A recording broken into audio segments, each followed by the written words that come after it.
you don't want to look at me like that. I know you don't, because it's proper ugly. That is how I feel if a comedy club at Harlow Square closes. Please come and support your local comedy club. It's on the first Wednesday of the month and it's ran by compere and great comedian John Mann. Please, please log onto the website at the Square and come and support your local comedy club, because I don't want it to close. Tonight though, we have got an amazing, exciting performance from, am I allowed to say it's a swear word, the Idiot Bastard Band. Ade Edmondson, Neil Innes and Phil Jupitas and Roland Rivron have all got together and created this comedy band. So it's going to be an absolutely excellent night and I'm really excited. So I'm going to try, hopefully they'll be nice to us at Arlo TV, and get an interview with Phil Jupitas. Let's go and meet him. I'm now joined by Phil Jupitas. Thank you so much for speaking to us. Well, thank you very much for having us. Yeah, cheers. Thank you. I've got quite a few questions. Yeah, okay. Are you cool with them? Well, I haven't heard them yet. Ain't you psychic? It could go anywhere. Blimey. Could go anyway. First of all, you're an Essex boy, aren't you? Yeah, well, born on the Isle of Wight, but grew up in Barking in the 60s and then moved out to Stanley Hope. And so and that's where I did the proper growing up, and then I live in Leigh-on-Sea now. So what I'm doing is I'm slowly working my way along the A13, and by that projection I will die in Jupitas. Oh, well. So people keep me up to date. So if you hear I've moved to Shoebury, the end is nigh. So it works. I don't reckon it'll be. No, it'll be years. Have you been to the Square before? Yeah. Have you performed here? I've performed this at the Square. I was trying to work out today actually when the first time I played here was, and I think it was 1984, and I think it was a miners' benefit gig with Billy Bragg. Wow. So yeah, and then I came here as a poet, and I came here and did stand-up. The Square used to do a brilliant Thursday night stand-up gig on Tuesdays.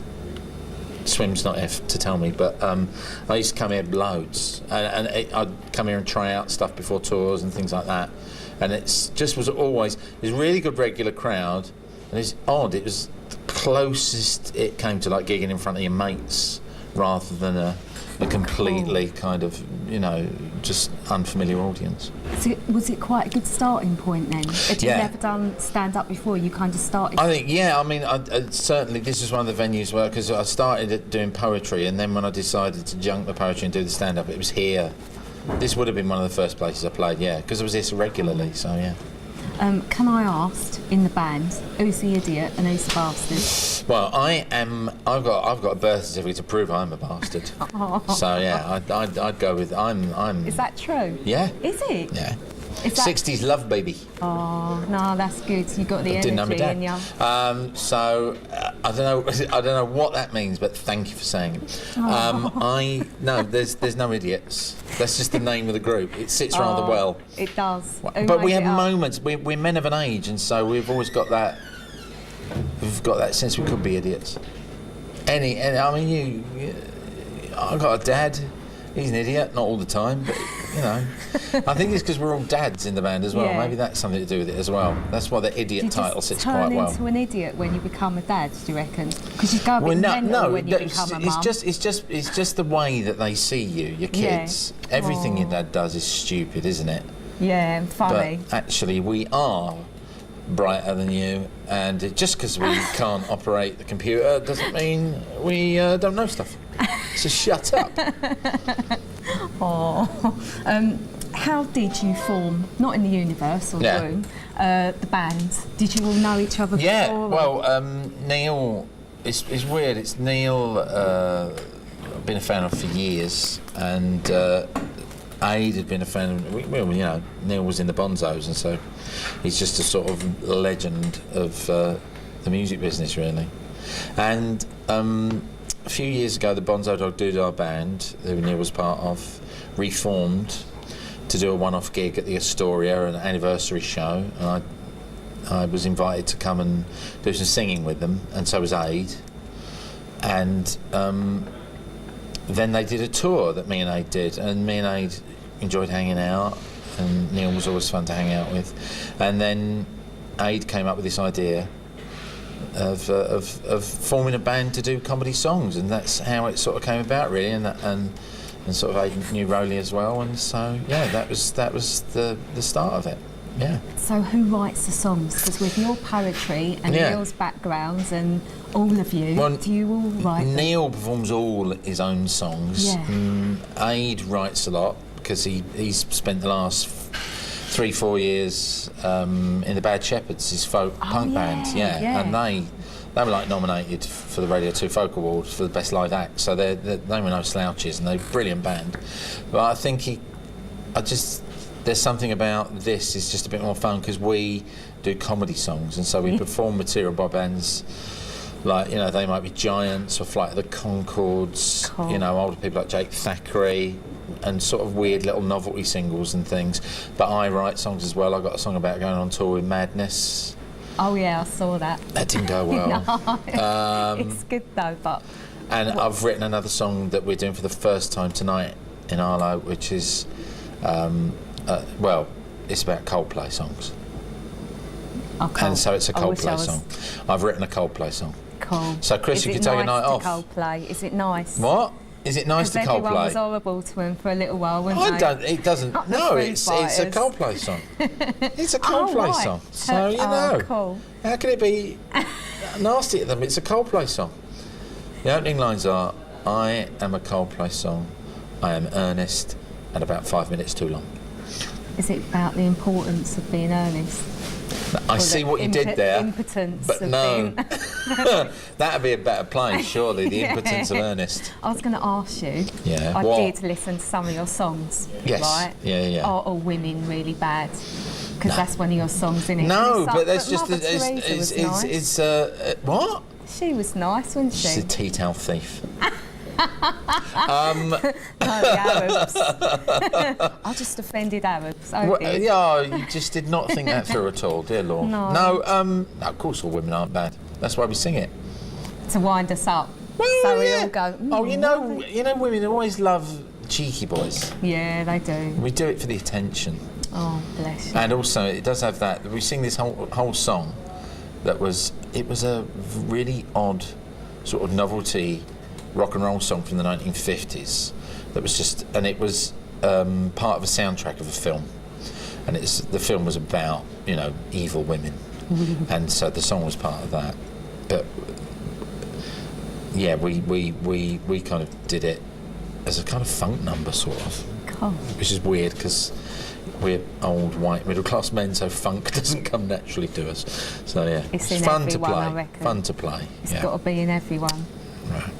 Because you've got a good voice, haven't you? Because I've heard you do an impression, and it sounded exactly on one of your stand-up things. Yeah.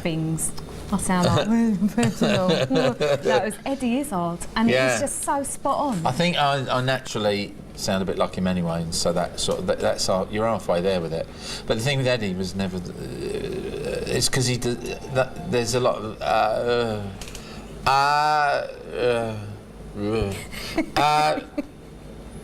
Yeah. He just sort of does that, really. And so I always found it really easy to do because it's very low energy. But that it's odd, but I never... It would have been very easy to sort of make a feature of the fact that you do other people's voices in the stand-up, but I wouldn't do that because then I'd be an impressionist. He was laughing though, wasn't he? Oh, well, he did throw a full bottle of Evian at me that missed my head by that much, so I'm not sure how keen he was. But this is one of the first places Eddie did stand up as well, the Square. Eddie used to play here loads. There's footage on his life story. That's right, yeah. His documentary's got, that very sign there. See, in his good documentary, things do happen in Arlo. Loads of good things. things. Nothing happened in Arlo. Oh, come on. It's like, Bill's here, the band's here, but people just don't go looking for it. They've just got a mentality, nothing I think the happens in Square Arlo. is an incredible cultural centre. It always has been. And it just, I mean, they got their county funding yanked recently, I know, but they're still soldiering on. That's when I found out that we were gigging here, I was just very, very happy about it, you know, because it's such a great room. really is. It is the energy. It's a quirky, weird little building. You see it just off the roundabout. You go, what is that? And then you get there, and then you get in here, and the vibe. I There's know. nothing like it. It's in the walls, isn't it? Yeah. There's so many good nights here. Yeah. I was going to ask you. Yeah. I was going to ask you, right? But no, I'm going to ask you. What advice would you give to up and coming comedians? I'd do it for yourself and do it because you love it. If you're doing it because you want to be on telly, then your reasons for doing it are wrong. If you want to be on telly, then go to media college and train to be a television journalist, or become an actor and be very good at it. But as a stand-up, love doing stand-up for just the joy of doing it. Yeah. I think that's the most important thing. Just enjoy it yourself, really. Yeah. Okay, Yeah. thank you. That was a question for me, really. Are you? I'll get told off talking about myself. Really? On here, yeah. So I write comedy sketches. Oh, right. But I'm scared. I don't want to do stand-up because I'm quite shy up there. But on camera, I'm just like, well, all my characters come out and they just... Yeah. Yeah, but it looks like I'm going to have to do stand-up in a character. Well, do that then. Yeah, because you're hiding, aren't you? Yeah. Behind someone else. Yeah, but it's Thank you. it's most British variety comedy was based around characters in the musical. Yeah. People like Frank Randall, Les Dawson. It was character yeah. stuff. So there's a Yeah. great British tradition of it. There's no shame in it. You're not hiding behind anything. If anything, characters are almost a bit more difficult to do because you've got to Be that commit person to it the whole so time. much. Yeah. Yeah, because I think if I just went up as me, it'd be like, yeah, but no, but you can get away with a lot with a character. I'm just so really out of all the stuff, and then you can go. It's just, that was them. but that's just what you're talking about. There is just how comfortable you are Yes. doing it. Yeah, that's true. Now I'm just going to start interviewing her. So how long have you been performing? Couple It's the of best way, years. just flip it. We're just flipping it. Come on, mate. Oh, sorry, we're getting told. We've got a show to do. Aid's telling him. It's just Roland River on. Leslie. Oh, I thought it's that. I can't It's always see. a pleasure. I It's can't bloody actually- see. Roland, he's got to go. Come on. So I've got to go and do a show. Okay, thank you so much. It's been a complete pleasure. I must now go. Thank you. Roland needs his back rub. We really appreciate it. Thank you. A real pleasure. Thanks very much Thanks indeed. a lot. All right. I hope cheers. it goes well. I bet Tom. it does. But it's a good night. All right. Thank you, boys.